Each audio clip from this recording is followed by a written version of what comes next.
어느새 7월의 첫 주일을 맞이하게 되었습니다. 여러분들은 지난 6개월 어떻게 사셨는지요?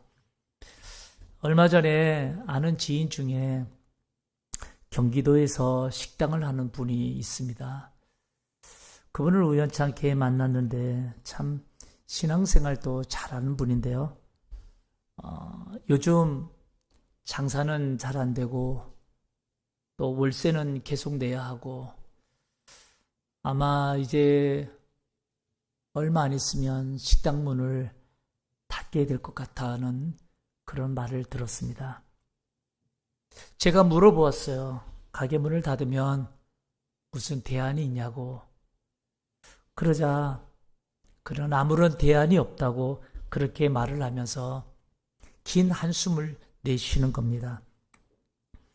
그분의 한숨에는 많은 고민과 또 삶의 고통이 담겨 있음을 금방 알 수 있었습니다.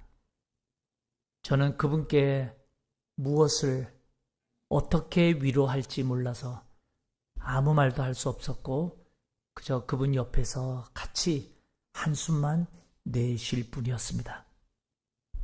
제가 왜 그에게 아무 말도 할 수 없었는가 하면 그분의 고민 앞에 감히 말로 위로할 자신이 없었기 때문에요. 그분이 현재 처한 형편이나 고통에 내가 뭘 헤아린다고 교만하게 위로를 합시고 말을 건너겠나 라는 생각이 들었기 때문에요. 그러면서도 마음 한켠에선 살면서 우리가 느끼는 인생에 대안 없는 고난과 고통들, 상황과 종류는 다 다르겠지만 나에게도 우리에게도 있지 않은가라는 생각이 드는 거예요. 그분이 겪는 인생의 고민과는 조금은 다르겠지만 나에게도 여러분에게도 우리 모두에게도 분명 말 못할 인생의 고민들, 그래서 하루하루 근심과 고통으로 지샐 때가 있지 않은가라는 생각을 하게 되는 거예요. 그러다가 문득 고통을 안다는 것은 곧 인생을 안다는 말과 상통하는 데가 있다라고 하시는 고 오카노 목사님이 쓰신 고통을 다루는 하나님의 손길이라는 오래전에 읽었던 책 내용이 생각나는 거예요. 고통을 안다는 것은 인생을 아는 것이다.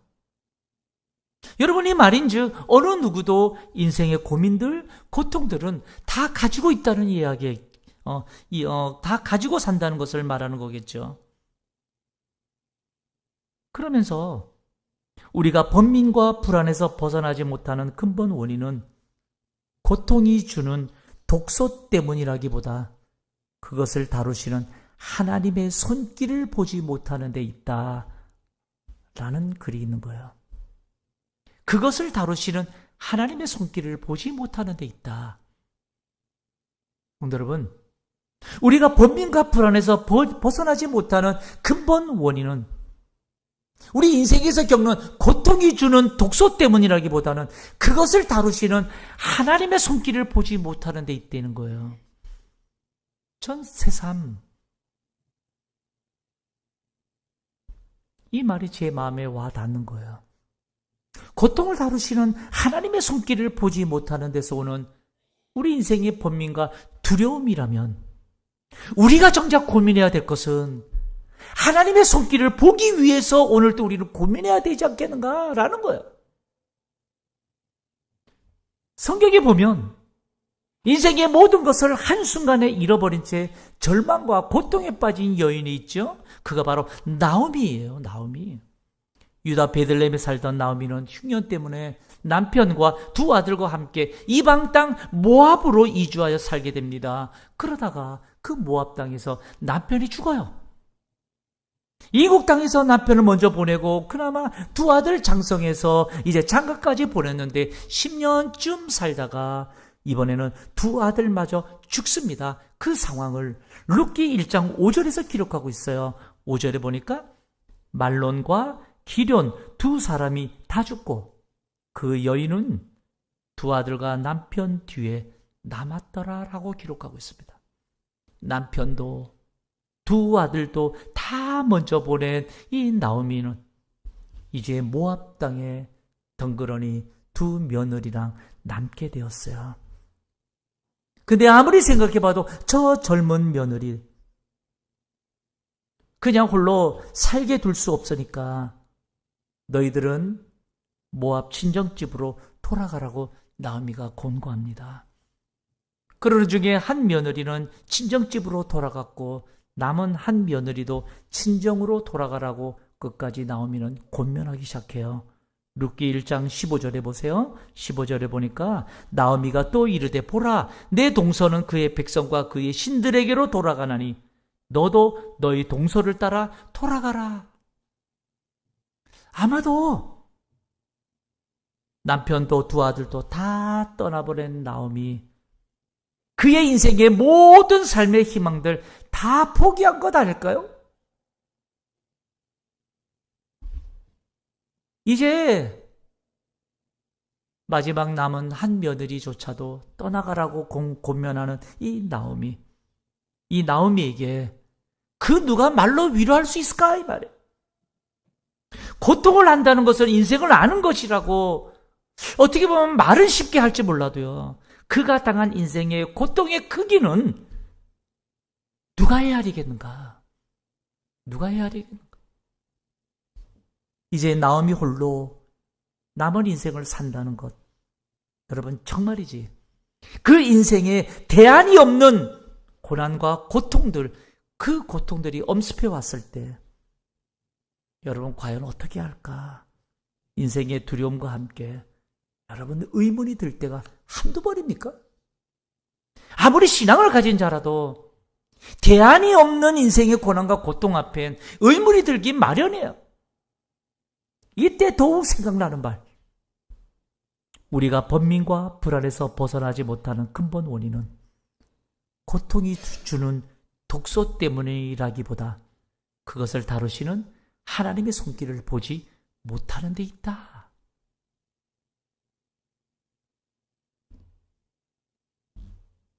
저는 이 말씀을 보면서요. 그것을 다루시는 하나님의 손길을 보지 못하는 데 있다는 말. 여러분 이 말은 대안 없는 우리 인생의 고난 앞에 과거를 탓하면 아무것도 보지 못할 것 같은 거예요. 만약에 나오미가 아무리 신앙의 깊은 여인이라고 해도 만약 이 시점에서 하나님 왜 남편을 죽게 했습니까? 왜 이 두 아들마저 데려가셨습니까? 왜 내게 이런 고난을 주셨습니까? 라는 시각에서 대책 없는 오늘의 고난을 보고 있다면 그는 아무것도 발견할 수가 없게 될 것이다 이 말이에요. 왜냐하면 오늘 또 이 세상 여러분 누군가는 다치고 누군가는 죽고 누군가 고통을 당하는 것. 여러분 왜 우리 인생은 이런가? 여러분 우리는 그 인생의 정답을 알 수 없기 때문이에요. 고통을 안다는 것이 인생을 아는 것이다라고 말할 정도로 우리 인생은 늘 우리 머리로 이해할 수 없는 일들이 수없이 일어나는 게 우리 인생이다 이 말이에요. 그래서 우리 신앙인들은 어제를 교훈 삼아 오늘과 내일을 볼 수 있어야 합니다. 어제를 교훈 삼아 오늘과 내일을 볼 수 있어야 돼요. 그래야 우리 삶의 고통, 그것을 다루시는 하나님의 손길이 있음을 보게 될 줄 믿으시길 축복합니다. 정말 그런가요? 정말 그런가? 나오미의 고통에서 과연 나오미를 다루시는 하나님의 손길이 어디 있을까? 한번 질문해보자 이 말이에요. 그런데 룻기 1장 6절을 보셔요. 룻기 1장 6절을 보면 이렇게 기록하고 있습니다. 그 여인이 모압 지방에서 여호와께서 자기 백성을 돌보시사 그들에게 양식을 주셨다 함을 듣고 이에 두 며느리와 함께 일어나 모압 지방에서 돌아오려 하였다라고 말합니다. 여기 보면 지금 나오미는 일어설 수 없는 고난을 만나고 있습니다. 그런 나오미가 들은 얘기가 뭔가 하면 그 여인이 모압 지방에서 여호와께서 자기 백성을 돌보시사 그들에게 양식을 주셨다 함을 들었다라고 하는 거예요. 여러분 이 말은 이 고국 이스라엘의 풍년 소식을 들었다 이 말이에요. 그런데 이스라엘의 풍년 소식을 성경은 지금 무슨 소식으로 기록하고 있는가 하면 하나님께서 자기 백성을 돌보시사 그들에게 양식을 주셨다라는 말로 들었다 이 말이에요. 정말 이상하지 않습니까? 왜 이 타임일까요? 왜 이런 절망의 끝자락에 서 있을 때 그것도 하나님께서 자기 백성을 돌보시사 그들에게 양식을 주셨다라는 소리를 듣게 하신 걸까요? 만약 이 순간에 나오미가 과거에만 매여 있었다면, 오늘의 절망에만 한탄하고 있었다면 하나님께서 자기 백성을 돌보시사 그들에게 양식을 주셨다라는 이 소리, 오히려 여러분 마음을 닫았을 거예요. 왜냐하면 과거에 매이면, 오늘을 탓하면 하나님께서 무슨 자기 백성을 돌보시냐? 하나님은 내 남편도 내 자식도 다 죽게 하셨는데 라는 생각에 사로잡혀서 여러분 그 소리에 오히려 마음을 닫았을지도 몰라요. 그러나 나오미는 그 순간에 하나님께서 자기 백성을 돌보시사 그들에게 양식을 주셨다라고 하는 이 소리 앞에 하나님께서 자기 백성을 돌보시사, 하나님께서 자기 백성을 돌보시사라는 말, 이 마음에 꽉 새겨두지 몰라요. 그동안 이방 땅 모압 땅에 살면서 그저 풍족하게 그 땅에 젖어서 살면서 그동안에 어쩌면 잊고 살던 그 하나님, 어쩌면 풍부한 모압 땅에서 그저 하나님 막연하게만 여겼던 하나님의 돌보심의 섭리들, 그런데 가장 인생의 절망의 순간에 자기 백성을 돌보시사, 여러분 이 소리를 듣게 하시는 하나님, 어쩌면 나오미는 그 마음에 새겼는지도 몰라요. 그래서 나오미가 자기 백성을 돌보시는 그 하나님이 계신 이스라엘로 돌아가려고 결심했다 이 말이에요. 그러니 성도 여러분, 기억하십시오. 돌아갈 수 있는 믿음의 자리가 있다는 것은 회복의 시작입니다. 돌아갈 수 있는 믿음의 자리가 있다는 것은 회복의 시작이에요. 돌아갈 수 있는 믿음의 공동체가 있다는 것은, 여러분, 그것은 은혜입니다. 그러니 하나님이 나를 부르시는 그 주님의 음성 앞에 여러분 귀를 닫지 마세요. 마음을 닫지 마세요. 하나님은 오늘도 설교를 통해서, 성경을 통해서, 누군가의 소리로 인해서, 상황과 환경을 통해서 내게 말씀하고 계실지도 몰라요.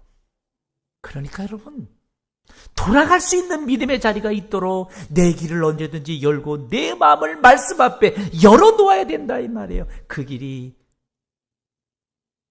자기 백성을 돌보시는 그 하나님, 하나님의 섭리를 발견하게 되는 길이라는 사실 믿으시길 축복합니다. 이뿐만이 아니에요. 루키서 1장 15절을 보세요.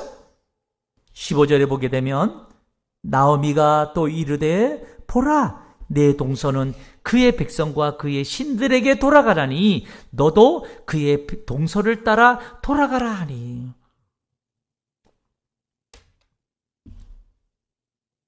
이 순간 나오미는 진심인지 아닌지는 모르겠어요. 저 젊은 며느리 룻,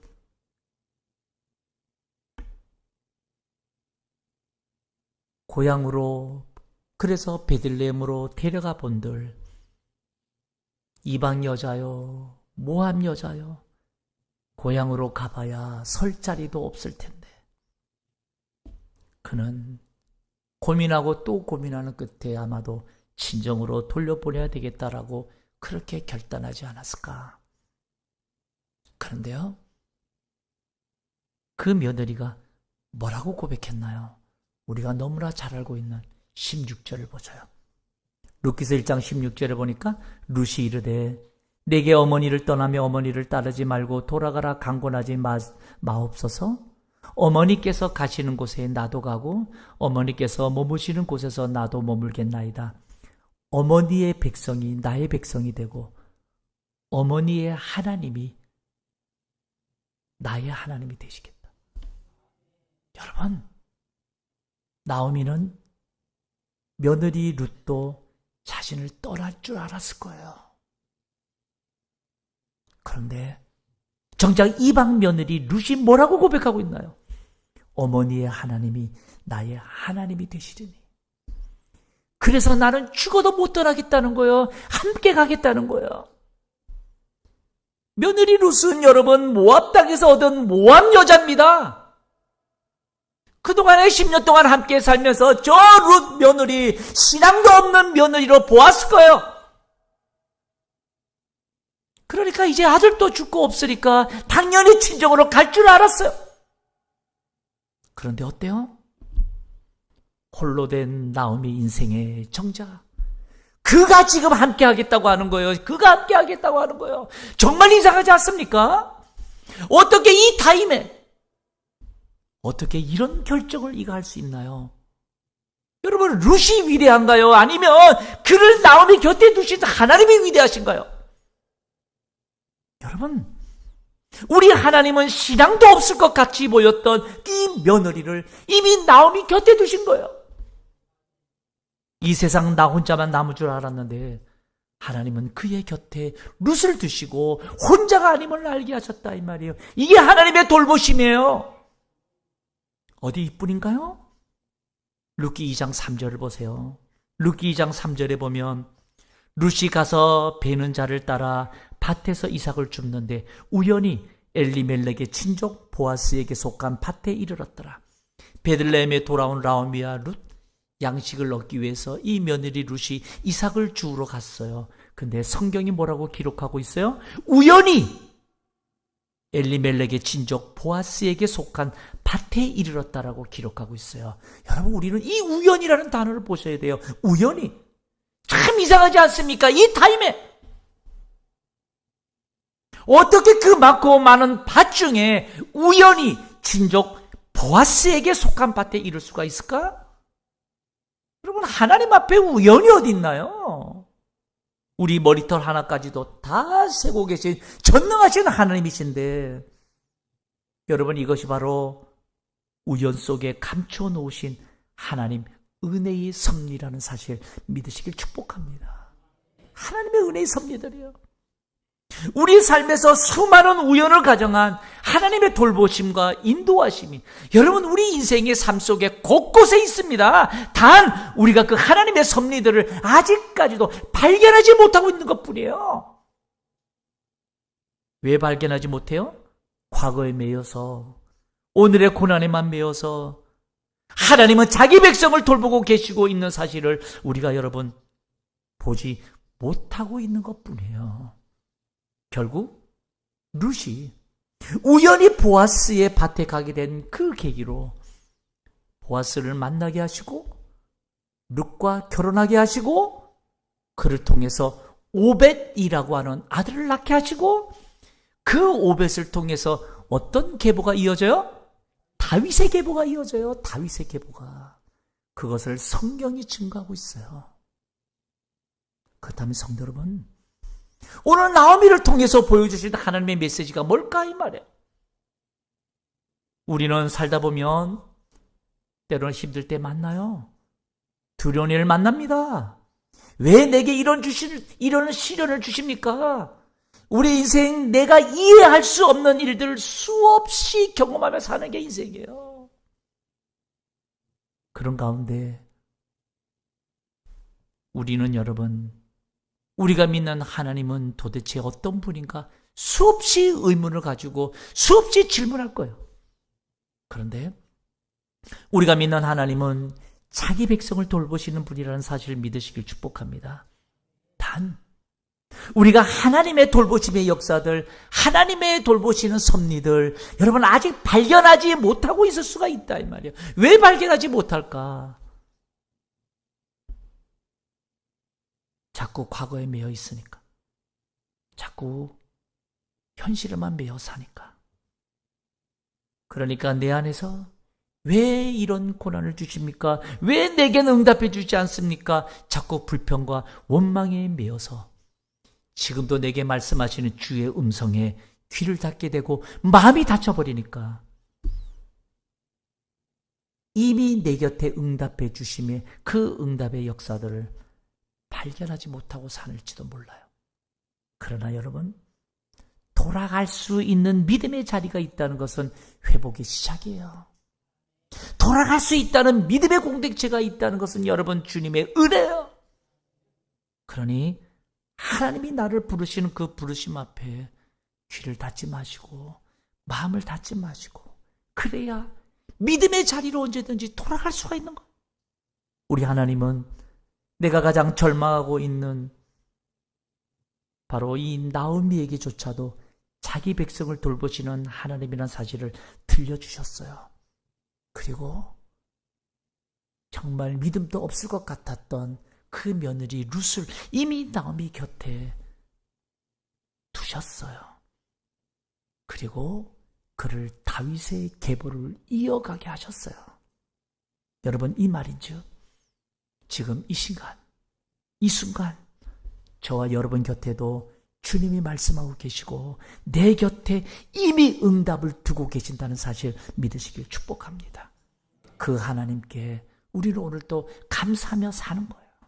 바라옵기는 믿음의 귀와 믿음의 마음을 열어서 주님의 응답을 발견하는 우리 온 성도들 되시길 주님의 이름으로 축복합니다.